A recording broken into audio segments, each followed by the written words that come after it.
আমি শেখ আমজাদ হোসেন, শেয়ার বাজার আড্ডার পক্ষ থেকে সবাইকে শুভেচ্ছা অভিনন্দন।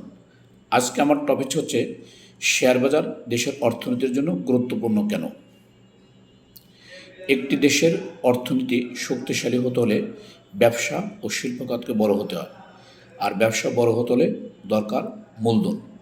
শেয়ার বাজার সেই মূলধন সংগ্রহের একটি অন্যতম মাধ্যম। ধরুন, একটি কোম্পানি নতুন ফ্যাক্টরি বানাতে চায় অথবা ব্যবসার সম্প্রসারণ করতে চায়, তখন তারা কী করে?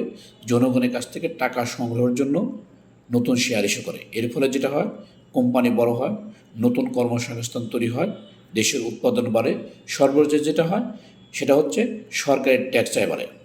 আর অন্যদিকে সাধারণ জনগণও শুধু ব্যাংকে টাকা না রেখে বড় বড় কোম্পানির অংশীদার হতে পারে। অর্থাৎ শেয়ার বাজার কী করছে দেখেন, শেয়ার বাজার সাধারণ জনগণের অলস সঞ্চয়কে উৎপাদনশীল টাকায় রূপান্তর করছে। তাই আমি বলবো, শেয়ার বাজার শুধু কিছু মানুষের লাভের জায়গা না, এটি দেশের ব্যবসা, কর্মসংস্থান ও অর্থনৈতিক উন্নয়নের একটি গুরুত্বপূর্ণ ইঞ্জিন। তাই এজন্যই ফিলিপ ফিশার বলেছেন, the stock market is filled with individual who know the price of everything but the value of nothing. অর্থাৎ শেয়ার বাজার এমন মানুষে ভরা যারা সব কিছুর দাম জানে কিন্তু কোনো কিছুর প্রকৃত মূল্য বোঝে না।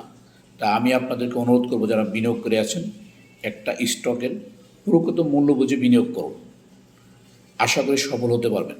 আর হ্যাঁ, ভিডিওটা কেমন লাগলো আমাকে কমেন্টস করে জানাবেন।